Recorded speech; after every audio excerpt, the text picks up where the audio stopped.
ನಾನು 24 hours Zomato ಮಾಡಬೇಕು ಅಂತ ಅನ್ಕೊಂಡಿದ್ದೀನಿ. ಫುಡ್ ತಗೊಂಡು ಒಳಗಡೆ ಹೋದವ್ರು 5 ನಿಮಿಷ ಬರಲೇ ಇಲ್ಲ. ನಾವು ಹಂಗೆ ಹೊರಗಡೆ ವೇಟ್ ಮಾಡಬೇಕು. ಅಲ್ಲ, ಡೋರ್ ತೆಗೆದು ಹೋಗ್ಬೇಕಲ್ಲ, ಡೋರ್ ಲಾಕ್ ಮಾಡ್ಕೊಂಡು ಹೋಗೋರು ಒಳಗಡೆಯಿಂದ. ನಂಗೆ ಸೌಂಡ್ ಆಯ್ತದು. ಹೊರಗಡೆಯಿಂದ ಲಾಕ್ ಮಾಡ್ಕೊಂಡು ನಾವೇಲಿ ಒಳಗಡೆ ನುಗ್ಬಿಡ್ತೀವೇನೋ ಈ ಕಸ್ಟಮರ್ ಮನೇಲಿ ಅಂತ ಹೇಳ್ಬಿಟ್ಟು ಈ ರೀತಿ ಕಸ್ಟಮರ್ ಎಲ್ಲ ಇರ್ತಾರೆ. ಬೆಳಿಗ್ಗೆ ಬರೋ ಆರ್ಡರ್ಗಳೆಲ್ಲ ಹಿಂಗೆ ಅಂತ ಅನ್ಸುತ್ತೆ. ನಾನು ಬಂದು ನೋಡಿದ್ರೆ 8 ನಿಮಿಷ ಅಂತ ತೋರಿಸ್ತಾ ಇತ್ತು. 8 ನಿಮಿಷ ಕಾಯ್ಬೇಕಲ್ಲಪ್ಪ ಫುಡ್ ರೆಡಿ ಆಗಕ್ಕೆ ಅಂತಂದು ವೇಟ್ ಮಾಡಿ ಆ ಕಡೆಯಿಂದ ತಿರ್ಗಾಡೋದು, ಈ ಕಡೆ ಬರೋದು, ಫುಡ್ ರೆಡಿ ಆಯ್ತಾ ಅಂತ ಕೇಳೋದು, ಆ ಕಡೆಯಿಂದ ಬರೋದು, ಈ ಕಡೆಯಿಂದ ಬರೋದು, ಫುಡ್ ರೆಡಿ ಆಯ್ತಾ ಮೇಡಮ್ ಅಂತ ಕೇಳೋದು. ದೊಡ್ಡ ಪ್ರಾಬ್ಲಮ್ ಮಾಡಿಬಿಟ್ಟಿದೆ.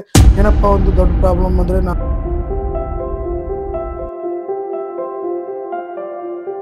ಹೆಂಗೋ ಏನೋ ಮತ್ತೊಂದು ಆರ್ಡರ್ ಬಂತಲ್ಲ ಅಂತ ಹೇಳ್ಬಿಟ್ಟು ತಗೊಂಡು ಹೋದ್ರೆ ಅದು ದೊಡ್ಡ ಅಪಾರ್ಟ್ಮೆಂಟು.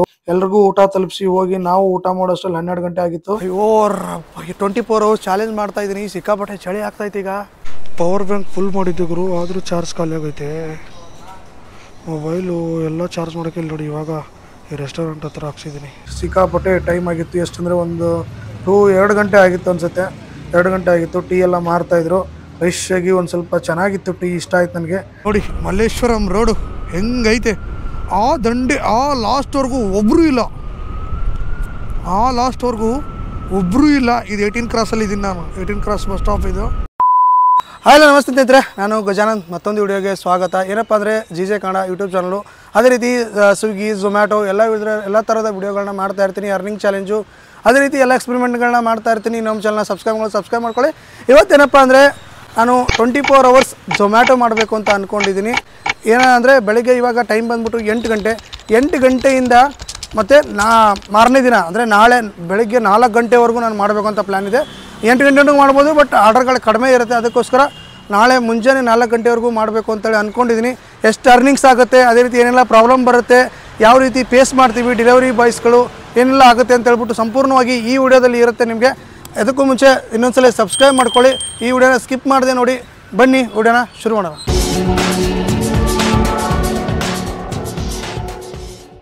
ನೋಡಿ ಸ್ಟಾರ್ಟ್ ಮಾಡೋ. ಈಗ ಲಾಗಿನ್ ಆಗಿ ಇನ್ನೂ 2 ನಿಮಿಷ ಆಯ್ತು ಅಷ್ಟೇ. 22 ರೂಪಾಯಿ ಆರ್ಡ್ರ್ ಬಂದೈತೆ. ಎಕ್ಸೆಪ್ಟ್ ಮಾಡಿದ್ದೀನಿ. ಶಾಂತಿ ಸಾಗರು ಮೊದಲನೇ ಆರ್ಡ್ರು 8 ಗಂಟೆಗೆ 1598 ಅನ್ನೋ ಒಂದು ಆರ್ಡರ್ ID. ಇವಾಗ ನಾ ಬಂದಿದ್ದೀನಿ ಶಾಂತಿ ಸಾಗರ್. ಫಸ್ಟ್ ಆರ್ಡರ್ನ ಎಕ್ಸೆಪ್ಟ್ ಮಾಡ್ತಾ ಇದ್ದೀನಿ. ಇವತ್ತು ನೆಕ್ಸ್ಟ್ ಡೇ 4 ಗಂಟೆವರೆಗೂ ಇದೇ ಥರ ಒಂದು ಹುಮ್ಮಸ್ನಿಂದ ಮಾಡಬೇಕು ಅಂತೇಳಿ ಅಂದ್ಕೊಂಡಿದ್ದೀನಿ. ನೋಡೋಣ ಏನೇನಾಗುತ್ತೆ ಅಂತ ಹೇಳ್ಬಿಟ್ಟು ಶಾಂತಿ ಸಾಗರ್ಗೆ ಬಂದಿದ್ದೀನಿ. ಇನ್ನೂ ಫುಡ್ ರೆಡಿ ಆಗೋಕ್ಕೆ ಸ್ವಲ್ಪ ಟೈಮ್ ಇತ್ತು. ಅಲ್ಲೇ ಹೋಗಿ ವೇಟ್ ಮಾಡೋಣ ಅಂತೇಳ್ಬಿಟ್ಟು ವೇಟ್ ಮಾಡಿ ನನ್ನ ಕೈಗೆ ಫುಡ್ನ ತೊಗೊಂಡೋಗಿ ಕಸ್ಟಮರ್ ಲೊಕೇಶನ್ಗೆ ಹೋಗ್ತೀನಿ. ಅದು ಬಂದ್ಬಿಟ್ಟು ಅಪಾರ್ಟ್ಮೆಂಟು. ಈ ಅಪಾರ್ಟ್ಮೆಂಟ್ಗಳಲ್ಲಿ ಹೆಂಗು ಅಂದರೆ ನಮ್ಮ ಗಾಡಿಗಳನ್ನು ಒಳಗಡೆ ತೊಗೊಂಡು ಹೋಗಂಗಿರಲ್ಲ. ಯಾಕಪ್ಪ ಅಂದರೆ ಹೊರಗಡೆನೇ ಡ್ರಾಪ್ ಮಾಡಬೇಕು, ಅಂದರೆ ಹೊರಗಡೆನೇ ನಿಲ್ಲಿಸ್ಬೇಕು. ಇಷ್ಟು ದೊಡ್ಡ ಜಾಗ ಇರುತ್ತೆ. ನಮ್ಮ ಗಾಡಿಗಳನ್ನ ಒಂದು 2 ನಿಮಿಷ ನಿಲ್ಸೋಕ್ಕೆ ಒಂದು ಚಿಕ್ಕ ಜಾಗನ ಮಾಡಿಕೊಡಲ್ಲ ಈ ಅಪಾರ್ಟ್ಮೆಂಟ್ ಅವರು. ತಮ್ಗೆ ಹೆಂಗೆ ಬೇಕೋ ಹಂಗೆ ಮಾಡ್ಕೊಂಡಿರ್ತಾರೆ. ನಾವೆಲ್ಲೋ ಅರ್ಧ ಕಿಲೋಮೀಟ್ರು 1 ಕಿಲೋಮೀಟ್ರು ದೂರದಲ್ಲಿ ಹೋಗ್ಬಿಟ್ಟು ಅಂದರೆ ದೂರ ನಿಲ್ಲಿಸ್ಬಿಟ್ಟು ಬಂದು ಡೆಲಿವರಿನ ಮಾಡಬೇಕು. ಈ ಕಸ್ಟಮರ್ ಒಬ್ಬರು ಅದ್ಭುತ ಅಂತ ಹೇಳ್ತೀನಿ. ಏನಂದರೆ ಕ್ಯಾಶ್ ಇರಲಿಲ್ಲ. ಕ್ಯಾಶ್ ತರೋಕ್ಕೆ ಅಂತ ಹೇಳ್ಬಿಟ್ಟು ಫುಡ್ ತೊಗೊಂಡು ಒಳಗಡೆ ಹೋದವ್ರು 5 ನಿಮಿಷ ಬರಲೇ ಇಲ್ಲ. ನಾವು ಹಂಗೆ ಹೊರಗಡೆ ವೇಟ್ ಮಾಡಬೇಕು. ಅಲ್ಲ, ಡೋರ್ ತೆಗೆದು ಹೋಗ್ಬೇಕಲ್ಲ, ಡೋರ್ ಲಾಕ್ ಮಾಡ್ಕೊಂಡು ಹೋಗೋರು ಒಳಗಡೆಯಿಂದ. ನಂಗೆ ಸೌಂಡ್ ಆಯ್ತದು. ಹೊರಗಡೆಯಿಂದ ಲಾಕ್ ಮಾಡ್ಕೊಂಡು ನಾವೇಲಿ ಒಳಗಡೆ ನುಗ್ಬಿಡ್ತೀವೇನೋ ಈ ಕಸ್ಟಮರ್ ಮನೇಲಿ ಅಂತ ಹೇಳ್ಬಿಟ್ಟು ಈ ರೀತಿ ಕಸ್ಟಮರ್ ಎಲ್ಲ ಇರ್ತಾರೆ. ಕೊನೆಗೂ ಬಂದ್ಬಿಟ್ಟು ಕ್ಯಾಶ್ನ ಕೊಟ್ಟರು. ಕ್ಯಾಶ್ನ ತಗೊಂಡು ಆಯ್ತಪ್ಪ ಅಂತೇಳ್ಬಿಟ್ಟು ನೆಕ್ಸ್ಟ್ ಆರ್ಡರ್ ಮಾಡೋಣ ಅಂತೇಳ್ಬಿಟ್ಟು ಎಕ್ಸೆಪ್ಟ್ ಅಂದರೆ ಡೆಲಿವರಿನ ಕೊಟ್ಟೆ. ಡೆಲಿವರಿ ಕೊಟ್ಟಾಗ ನನಗೆ ತೋರಿಸಿದ್ದು ಎಷ್ಟಂದರೆ ಅವ್ರೇನು ತೋರಿಸಿದ್ರಲ್ಲ 28 ರೂಪಾಯಿ. ಆ 28 ರೂಪಾಯಿ ಮೊದಲನೇ ಆರ್ಡ್ರಿಗೆ ಬಂದಿತ್ತು. ನನಗೆ 22 ರೂಪಾಯಿ ನನಗೆ ಮೊದಲನೇ ಆರ್ಡ್ರಿಗೆ ಬಂದಿತ್ತು. ಅಷ್ಟರಲ್ಲೇ ಮತ್ತೊಂದು ಆರ್ಡ್ರಿಗೋಸ್ಕರ ವೆಯ್ಟ್ ಮಾಡ್ತಾಯಿದ್ದೆ. ಮತ್ತೊಂದು ಆರ್ಡ್ರು ಕೂಡ ಬಂತು.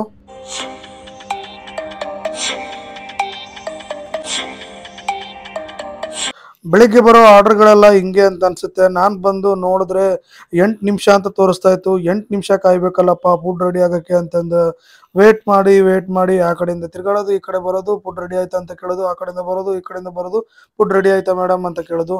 ಈ ಥರ ಎಲ್ಲ ಮಾಡಿ ಅಂತೂ ಇಂತೂ ಫುಡ್ ರೆಡಿ ಆಯಿತು. ಫುಡ್ ರೆಡಿಯಾಗಿ ಹೋಗಿ ಡೆಲಿವರಿ ಮಾಡಿದೆ. ಡೆಲಿವರಿ ಮಾಡಿ ವಾಪಸ್ ನಮ್ಮ ಝೋನಿಗೆ ಬಂದರೆ ಆರ್ಡ್ರ್ ಇಲ್ಲ. ಎಲ್ರಿಗೂ ಅಲ್ಲಿಗೊಬ್ರು ಇಲ್ಲಿಗೊಬ್ರು ಕೂತ್ಕೊಂಡಿದ್ರು. ಆ ನ್ಯೂ ಬೆಲ್ ರೋಡ್ ಅಂತೂ ಖಾಲಿ ಹೊಡಿತಾ ಇತ್ತು. ಬೆಳಗ್ಗೆ ಒಂದು 10-10:30 ಆಯಿತು ಅನ್ಕೊಡ್ತೀನಿ ಟೈಮು. ಆ ಟೈಮಲ್ಲಿ ಆರ್ಡ್ರ್ಗಳಿಲ್ಲ. ಆರ್ಡ್ರಿಗೋಸ್ಕರ ವೇಟ್ ಮಾಡಿ ಕಾದೆ. ಅಷ್ಟರಲ್ಲೇ ನನಗೆ ಎಷ್ಟು ಆರ್ಡ್ರ್ ಆಗಿದೆ ಅಂತ ಹೇಳ್ಬಿಟ್ಟು ವಾಪಸ್ ನೋಡಿದಾಗ ಎಷ್ಟಂದರೆ 5 ಆರ್ಡ್ರ್ ಆಗಿತ್ತು. 264 ರೂಪಾಯಿ ನಾನು ಅರ್ನ್ ಮಾಡಿದ್ದೆ.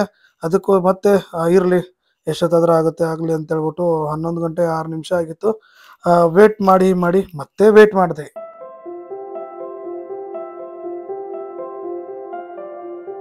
ಹೆಂಗೋ ಏನೋ ಮತ್ತೊಂದು ಆರ್ಡರ್ ಬಂತಲ್ಲ ಅಂತ ಹೇಳ್ಬಿಟ್ಟು ತಗೊಂಡು ಹೋದ್ರೆ ಅದು ದೊಡ್ಡ ಅಪಾರ್ಟ್ಮೆಂಟು. ಏನು ಅಂದ್ರೆ ನಾವು ಇಲ್ಲಿ ಅಂದ್ರೆ ಗಾಡಿಗಳನ್ನ ಹಾಕ್ಬಿಟ್ಟು ಅರ್ಧ ಕಿಲೋಮೀಟರ್ 1 ಕಿಲೋಮೀಟರ್ ನಡ್ಕೊಂಡು ಹೋಗಿ ಡೆಲಿವರಿ ಮಾಡಿ ಬರ್ಬೇಕು. A block, B block, C block ಅಂತ ಹೇಳ್ಬಿಟ್ಟು 108 ಬ್ಲಾಕ್ಗಳಿದಾವೆ ನೋಡಿ. ಎಷ್ಟು ದೊಡ್ಡ ಬಿಲ್ಡಿಂಗ್ ಇದೆ ಅಂತ ಹೇಳ್ಬಿಟ್ಟು ನಾವು ಹಾಕಿರೋದು ಗೇಟ್ ಹೊರಗಡೆ ಗಾಡಿನ, ಇಲ್ಲಿ ನಾನು ಹಾಕಿರೋದು ಇಲ್ಲಿ. ಅಷ್ಟು ದೊಡ್ಡ ಬಿಲ್ಡಿಂಗ್ ಹೋಗಿ ಡೆಲಿವರಿ ಮಾಡ್ಬಿಟ್ಟು ಬರ್ಬೇಕು. ನಮ್ಗೆ ಇಲ್ಲೇ 10 ನಿಮಿಷ 15 ನಿಮಿಷ ಹೋಗ್ಬಿಡುತ್ತೆ. ಏನ್ ಮಾಡೋದು, ಇದೊಂದು ದೊಡ್ಡ ಕರ್ಮ ಗುರು ನಮಗೆ. ಅದನ್ನೆಲ್ಲ ಡೆಲಿವರಿ ಮಾಡೋಷ್ಟರಲ್ಲಿ ಟೈಮ್ ಆಗೇ ಬಿಟ್ಟಿತ್ತು. 4 ಗಂಟೆ 13 ನಿಮಿಷ. ಏನೋ ಆರ್ಡರ್ ಬರ್ತಾ ಇಲ್ಲ, ಹೆಂಗೋ ಇರ್ಲಿ ಅಂತ ಹೇಳ್ಬಿಟ್ಟು ಊಟ ಮಾಡೋಣ ಅಂತ ಹೇಳ್ಬಿಟ್ಟು ಒಂದ್ ಕಡೆ ನಿಲ್ಲಿಸ್ಬಿಟ್ಟು ಮುದ್ದೆ ಕೇಳಿದೆ. ಮುದ್ದೆ ಇಲ್ಲ ಅಂತ ಹೇಳಿದ್ರು. ಇಲ್ಲ ಬಿಡಿ, ಏನಾರು ಆಗ್ಲಿ ಚಪಾತಿ ಸಾಂಬಾರ್ ಕೊಡಿ ಅಂತ ಹೇಳ್ಬಿಟ್ಟು ಚಪಾತಿ ಸೇರ್ವನ್ನ ಹಾಕೊಂಡು ತಿಂದೆ. ತಿಂದ್ಮೇಲೆ ನೋಡ್ತೀನಿ ನನ್ನ ಒಂದು ದೊಡ್ಡ ಪ್ರಾಬ್ಲಮ್ ಮಾಡಿಬಿಟ್ಟಿದೆ. ಏನಪ್ಪ ಒಂದು ದೊಡ್ಡ ಪ್ರಾಬ್ಲಮ್ ಅಂದ್ರೆ, ನಾನು 4 ರಿಂದ 6 ಗಿಗ್ಸ್ ಏನು ಬುಕ್ ಮಾಡ್ಕೊಂಡಿದ್ದೆ ಅದು ಬುಕ್ಕೇ ಆಗಿರಲಿಲ್ಲ. ಆಮೇಲೆ ನೋಡ್ತೀನಿ ಆಫ್ಲೈನ್ ಹೋಗಿದೆ. ಯಾಕೆ ಆಫ್ಲೈನ್ ಹೋಗಿದೆ ಯಾಕೆ ಆರ್ಡರ್ ಬರ್ತಾ ಇಲ್ಲ ಅಂತೇಳಿ ನಾನು ಅಂತ ಇದೀನಿ. ಗಿಗ್ಸ್ ಬುಕ್ ಮಾಡ್ಕೊಂಡಿಲ್ಲ, ಅದಕ್ಕೆ ಆಫ್ಲೈನ್ ಹೋಗ್ಬಿಟ್ಟಿದೆ. ಅಯ್ಯೋ ಆಫ್ಲೈನ್ ಹೋಗಿದೆಯಲ್ಲ ಅಂತ ಹೇಳ್ಬಿಟ್ಟು ನಾನು ನೋಡಿ ಆಮೇಲೆ ಆನ್ಲೈನ್ಗೆ ಹೋಗ್ತೀನಿ. ಆನ್ಲೈನ್ಗೆ ಹೋಗ್ತಾನೆ ಇಲ್ಲ. ಎಷ್ಟೊತ್ತರೆಗೂ 2 ಅವರ್ ಕಾಯ್ಬೇಕಾಯ್ತು. ನಾನು ಅಲ್ಲೇ ಕುತ್ಕೊಂಡು ಆ ಕಡೆಯಿಂದ ಈ ಕಡೆ ಏನಾರು ರೀಲ್ಸ್ ನೋಡೋದು, ಇದನ್ನ ನೋಡೋದು ಅಂತ ಹೇಳ್ಬಿಟ್ಟು 6 ಗಂಟೆವರೆಗೂ ಹೆಂಗೋ ಏನೋ ಟೈಮ್ ಪಾಸ್ ಅಂತೂ ಮಾಡ್ಬಿಟ್ಟೆ. ಮತ್ತೆ ಅದೇ ರೀತಿ ಆರ್ಡರ್ಗಳನ್ನ ಹೊಡಿತಾ ಇದ್ದೆ. ಈ ಹೆಬ್ಬ ಟ್ರಾಫಿಕ್ ಅಂತೂ ಯಾವಾಗ ಕ್ಲಿಯರ್ ಆಗುತ್ತೆ ಏನೋ ಗೊತ್ತಿಲ್ಲ. ಸಿಕ್ಕಾಪಟ್ಟೆ ಹೆವಿ ಜಾಮ್ ಇತ್ತು. ನಾನು ಹೋಗೋ ಲೊಕೇಶನ್ಗೆ ಬಂದ್ಬಿಟ್ಟು 5 ಕಿಲೋಮೀಟರ್ ಏನೋ 3 ಕಿಲೋಮೀಟರ್ ಇತ್ತು, ಆದ್ರೆ 20 ನಿಮಿಷ ತೋರಿಸ್ತಾ ಇತ್ತು. ಸಿಕ್ಕಾಪಟ್ಟೆ ಬೇಜಾರಿಂದ ಹೋಗ್ಬಿಟ್ಟು ಹಂಗೋ ಹಿಂಗೋ ಡೆಲಿವರಿ ಮಾಡಿದೆ. ಅಷ್ಟ್ರಲ್ಲಿ ಮತ್ತೊಂದು ಆರ್ಡರ್ ಬಂತು. ಮತ್ತೊಂದು ಆರ್ಡರ್ನ ಹೋಗ್ಬಿಟ್ಟು ತಗೋಬೇಕು ಅಂತ ಹೇಳ್ಬಿಟ್ಟು ನಾವು ಹೋದ್ನೆ. ಇವ್ರದ್ದು KFC ಅವರು ಯಾವಾಗಲೂ ಆರ್ಡರ್ ರೆಡಿ ಇರಲ್ಲ ಅಂತ ಹೇಳ್ತಾ ಇದ್ದೆ. ಅವತ್ತು ಹೋಗೋಷ್ಟು ಏನೋ ರೆಡಿ ಮಾಡಿ ಅವಾಗ ಕೊಡ್ತಾ ಇದ್ದ. ಆಲ್ರೆಡಿ ರೆಡಿ ಅಂತ ಬಂದಿತ್ತು, ಬಟ್ ರೆಡಿ ಇರಲಿಲ್ಲ. ಹೋಗ್ಬಿಟ್ಟು ರೆಡಿ ಅಂತ ಹೇಳ್ಬಿಟ್ಟು ಕೊಡ್ತಾ ಇದ್ದ. ತಗೊಂಡ್ಬಿಟ್ಟು ಅದನ್ನ ತಗೊಂಡು ಹೋಗ್ಬಿಟ್ಟು ಅದೊಂದು ಡೆಲಿವರಿ ಮಾಡಿದೆ. ಅದಕ್ಕೂ ಕೂಡ ಅರ್ನಿಂಗ್ಸ್ ಬಂತು.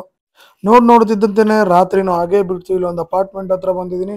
11 ಗಂಟೆ 5 ನಿಮಿಷ ಆಗಿತ್ತು. ಅವನೇನು ಹೇಳ್ದ 11 ಗಂಟೆವರೆಗೂ ಅಷ್ಟೇ ಇನ್ಸೈಡ್ ಅಲಾವು. ಇವಾಗ ಅಲಾವ್ ನಿಮ್ಮನ್ನ ಒಳಗೆ ಬಿಡೋಕ್ಕಾಗಲ್ಲ. ಕಸ್ಟಮರ್ಗೆ ಹೇಳ್ಬಿಟ್ಟು ಇಲ್ಲೇ ಬರೋಕ್ಕೆ ಹೇಳಿ, ಅವರೇ ನೀವು ಬಂದು ಫುಡ್ನ ತಗೊಂಡು ಹೋಗ್ಬೇಕು ಅಂತ ಹೇಳಿದ್ರು. ಅವ್ರಿಗೆ ಕಾಲ್ ಮಾಡಿ ಹೇಳಿದ್ರೆ ಇಲ್ಲ ಸೆಕ್ಯೂರಿಟಿ ಹೇಳಿ ಅಂತ ಇದ್ರು. ಹಂಗೋ ಹೆಂಗೋ ಮಾಡ್ಬಿಟ್ಟು ಅವ್ರನ್ನ ಕರೆಸ್ಬಿಟ್ಟು ಕೊಟ್ಟಾದ್ಮೇಲೆ ಇನ್ನೂ ಊಟ ಮಾಡಿರಲಿಲ್ಲ. ಊಟ ಮಾಡೋಣ ಅಂತ ಹೇಳ್ಬಿಟ್ಟು ಒಂದ್ ಕಡೆ ನಿಲ್ಲಿಸ್ಬಿಟ್ಟು ಟೈಮ್ ನೋಡಿದ್ರೆ ಅವಾಗ 12 ಗಂಟೆ ಆಗಿತ್ತು ಗುರು. 12 ಗಂಟೆಗೆ ಊಟ ಮಾಡ್ತಾ ಇದೀನಿ. ಎಲ್ರಿಗೂ ಊಟ ತಲುಪಿಸಿ ಹೋಗಿ ನಾವು ಊಟ ಮಾಡೋಷ್ಟರಲ್ಲಿ 12 ಗಂಟೆ ಆಗಿತ್ತು. ಅಯ್ಯೋ 24 ಅವರ್ಸ್ ಚಾಲೆಂಜ್ ಮಾಡ್ತಾ ಇದ್ದೀನಿ. ಸಿಕ್ಕಾಪಟ್ಟೆ ಚಳಿ ಆಗ್ತಾಯಿತ್ತು. ಈಗ ಇಲ್ಲಿ ಪೆಟ್ರೋಲ್ ಬಂಕ್ ಹತ್ರ ನಿಂತಿದ್ದೀನಿ. ಆರ್ಡರ್ ಬೇರೆ ಆಲ್ರೆಡಿ ಒಂದು ಬಂತು. ಇವಾಗ ಅರ್ನಿಂಗ್ಸ್ ಬಗ್ಗೆ ಹೇಳಬೇಕು ಅಂದರೆ ಆಗಿದೆ. ಒಂದು 20 ಆರ್ಡ್ರನ್ನ ಕಂಪ್ಲೀಟ್ ಮಾಡಿದ್ದೀನಿ. ನಿಮಗೆ ಕೊನೆಯಲ್ಲಿ 4 ಗಂಟೆಗೆ ಅಥವಾ 3:30ಗೆ ತಿಳಿಸ್ತೀನಿ. ಇವಾಗ ನೋಡಿ ರೋಡಲ್ಲಂತೂ ಯಾರೂ ಇಲ್ಲ, ಎಲ್ಲ ಖಾಲಿ ಹೊಡಿತೈತೆ. ಸಿಕ್ಕಾಪಟ್ಟೆ ಚಳಿ ಆಗ್ತೈತೆ. ಗ್ಲೌಸ್ ಹಾಕಿದ್ದೀನಿ, ಜಾಕೆಟ್ ಹಾಕಿದ್ದೀನಿ. ಈಗ ನೆಕ್ಸ್ಟ್ ಆರ್ಡ್ರಿಗೆ ಹೋಗಬೇಕು. ಬನ್ನಿ ಆರ್ಡ್ರಿಗೆ ಹೋಗೋಣ.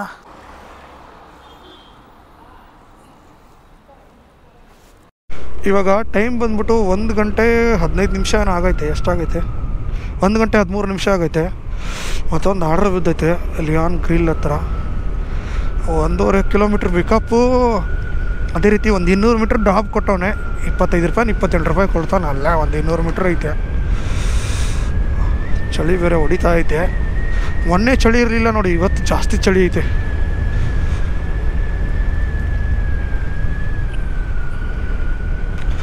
ಇದ್ದಾರೆ ಅಲ್ಗೊಬ್ರು ಇಲ್ಗೊಬ್ರು ಇನ್ನೂ ಇದ್ದಾರೆ. ಇನ್ನೂ ಜನ ಇದ್ದಾರೆ.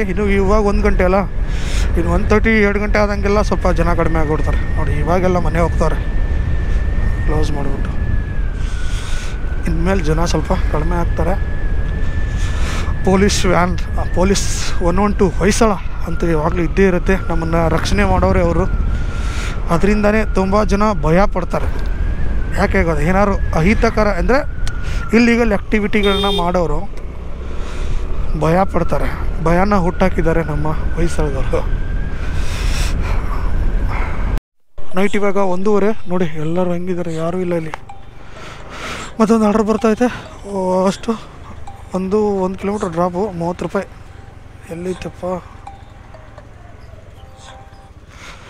ಆರ್ಡರ್? ಎಕ್ಸೆಪ್ಟ್ ಮಾಡಿದ್ದೀನಿ. ರೆಡಿ ಇದೆಯಾ? ಹಂಗೆ ರೀಚ್ ಕೊಡಬೇಕು. ಇಲ್ಲೇ ಬರ್ಗರ್ ಕಿಂಗ್ ಹತ್ರನೇ ಇದ್ದೀನಿ.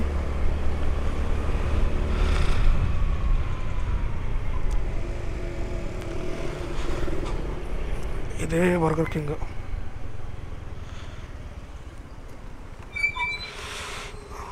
ರೀಚ್ ಕೊಟ್ಟೆ. ಇನ್ನೂ 2 ನಿಮಿಷ ಅಂತೆ ರೆಡಿ ಆಗೋಕ್ಕೆ. ಬನ್ನಿ ಒಳಗಡೆ ಹೋಗಿ ಅವ್ರನ್ನ ಸ್ವಲ್ಪ ಮಾತಾಡ್ಸ್ಕೊಂಬರೋಣ.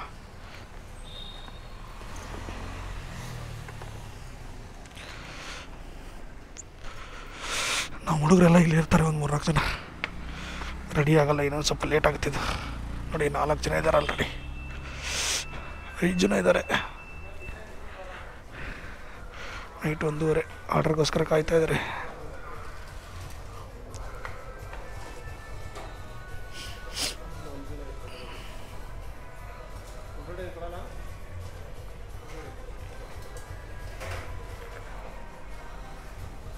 ಪವರ್ ಬ್ಯಾಂಕ್ ಫುಲ್ ಮಾಡಿದ್ದೆ ಗುರು, ಆದರೂ ಚಾರ್ಜ್ ಖಾಲಿ ಆಗೈತೆ. ಮೊಬೈಲು ಎಲ್ಲ ಚಾರ್ಜ್ ಮಾಡೋಕ್ಕೆ ಇಲ್ಲಿ ನೋಡಿ, ಇವಾಗ ಈ ರೆಸ್ಟೋರೆಂಟ್ ಹತ್ರ ಹಾಕ್ಸಿದ್ದೀನಿ. ಒಂದು 5 ನಿಮಿಷ ಅಂತ ಹೇಳ್ಬಿಟ್ಟು ಹಾಕಿದ್ದೀನಿ, ಇಲ್ಲಾಂದರೆ ಗಿನ್ ಕಂಪ್ಲೀಟ್ ಆಗ್ತಾಯಿತ್ತು ನಂದು. ಅದಕ್ಕೆ ಇವತ್ತು 30% ಐತೆ. ಇದು 20%ಗಿಂತ ಕೆಳಗಡೆ ಹೋದರೆ ಆಫ್ಲೈನ್ಗೆ ಹೋಗ್ಬಿಡುತ್ತೆ. ಅದೊಂದು ಪ್ರಾಬ್ಲಮ್ ಇದರಲ್ಲಿ. ಅರ್ನಿಂಗ್ಸ್ ಎಷ್ಟಾಗಿದೆ ಈಗ ಇದರಲ್ಲಿ 59 ರೂಪಾಯಿ ಆಗೈತೆ ಅಷ್ಟೇ.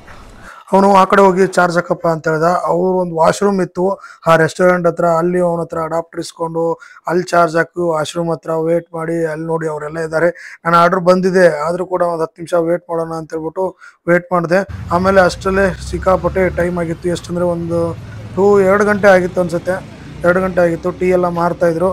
ಫ್ರೆಶ್ ಆಗಿ ಒಂದು ಸ್ವಲ್ಪ ಚೆನ್ನಾಗಿತ್ತು ಟೀ, ಇಷ್ಟ ಆಯ್ತು ನನಗೆ. ಟೀ ಕುಡಿದ್ಬಿಟ್ಟು ಒಂದು ಸ್ವಲ್ಪ ಮತ್ತೆ ಒಂಥರ ಫ್ರೆಶ್ ಆಗೋಯ್ತು ನನಗೆ. ಮತ್ತೆ ಆರ್ಡ್ರ್ ಮಾಡೋಕ್ಕೆ ಒಂಥರ ಹುಮ್ಮಸ್ ಬಂತು. ಮತ್ತೆ ಆರ್ಡ್ರ್ ಮಾಡೋಣ ಅಂತೇಳ್ಬಿಟ್ಟು ಮತ್ತೆ ಆರ್ಡ್ರ್ ಮಾಡೋಕ್ಕೆ ರೆಡಿ ಆದೆ. ಟೈಮ್ ಈಗ 3 ಗಂಟೆ ಆಗಿದೆ. ಇಲ್ಲಿ ನೋಡಿ ಮಲ್ಲೇಶ್ವರಂ ರೋಡು ಹೆಂಗೈತೆ. ಆ ದಂಡೆ ಆ ಲಾಸ್ಟ್ವರೆಗೂ ಒಬ್ಬರೂ ಇಲ್ಲ. ಇದು 18 ಕ್ರಾಸಲ್ಲಿ ಇದ್ದೀನಿ ನಾನು. 18 ಕ್ರಾಸ್ ಬಸ್ ಸ್ಟಾಪ್ ಇದು. ಆ ದಂಡೆವರೆಗೂ ಒಬ್ಬರು ಇಲ್ವಲ್ರಿ ಅಪ್ಪ. 3 ಗಂಟೆಗೆ ರಾತ್ರಿ 2 ಗಂಟೆ 56 ನಿಮಿಷ ಆಗಿದೆ. ನೋಡ್ರಿ, ಈ ಕಡೆನೂ ಇಲ್ಲ. ಹಾಂ, ಧೈರ್ಯ ಬೇಕು ರೀ ಇದೆಲ್ಲ ಮಾಡೋಕ್ಕೆ. ಯಾರು ಕೂಡ ಟ್ರೈ ಮಾಡಬೇಡಿ. ಅಂದರೆ ಇದು ಸುಮ್ಮನೆ ಎಕ್ಸ್ಪೆರಿಮೆಂಟ್ಗೋಸ್ಕರ ಮಾಡಿದ್ದು. ರಿಸ್ಕ್ ತೊಗೊಂಡು ಯಾರು ಮಾಡೋಕ್ಕೆ ಹೋಗ್ಬೇಡಿ ಅಷ್ಟೇ ಹೇಳೋದು ನಾನು. ಸ್ನೇಹಿತರೆ, ಇವತ್ತು ಫುಲ್ ಡೇ ಏನು ಮಾಡಿದೆ, 24 hours ಏನು ಚಾಲೆಂಜ್ ತೊಗೊಂಡಿದ್ದೆ. 4 ಗಂಟೆಗೆ ಏನು ಮಾಡ್ತೀನಿ ಅಂದಿದ್ದೆ. ಇವಾಗ ಟೈಮ್ನ ನೋಡ್ಕೊಬಿಡಿ, 4 ಗಂಟೆ 19 ನಿಮಿಷ ಆಗಿದೆ. ಇನ್ನೊಂದೇನಪ್ಪ ಅಂದರೆ 4 ಗಂಟೆಯಿಂದ 8 ಗಂಟೆಗೆ ಬೆಳಗ್ಗೆವರೆಗೂ ಆರ್ಡರ್ ಇರೋಲ್ಲ. ಅದಕ್ಕೋಸ್ಕರ ನಾನು 4 ಗಂಟೆಗೆ ವಾಪಸ್ ಬಂದೆ.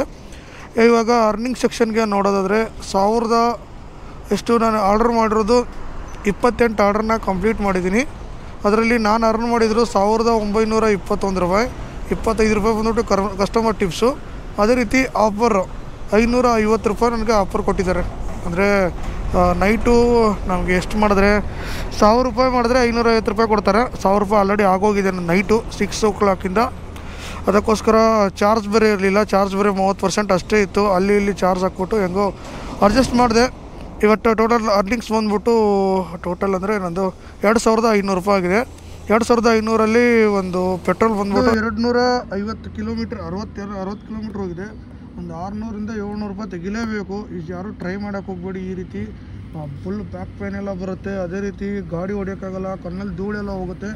ಇನ್ನು ಒಂದು ಏನಂದರೆ ಎಕ್ಸ್ಪೀರಿಯನ್ಸ್ಗೋಸ್ಕರ, ಅದೇ ರೀತಿ ಒಂದು ಚಾಲೆಂಜ್ಗೋಸ್ಕರ ಮಾಡಿದ್ದು. ಓಕೆ, ಈ ವಿಡಿಯೋನ ಇಲ್ಲಿಗೆ ಮುಗಿಸ್ತಾ ಇದ್ದೀನಿ. ಈ ವಿಡಿಯೋ ಬಗ್ಗೆ ಹೇಗೆ ಅನಿಸ್ತು ಅಂತೇಳಿ ಕಮೆಂಟ್ ಮೂಲಕ ತಿಳಿಸಿ. ಇದೇ ರೀತಿ ಒಳ್ಳೆ ವಿಡಿಯೋಗೋಸ್ಕರ ನಮ್ಮ ಚಾನಲ್ನ ಸಬ್ಸ್ಕ್ರೈಬ್ ಮಾಡಿ. ಮತ್ತೆ ಮುಂದಿನ ವಿಡಿಯೋದಲ್ಲಿ ಸಿಗೋಣ. ಬಾಯ್, ಗುಡ್ ಮಾರ್ನಿಂಗ್.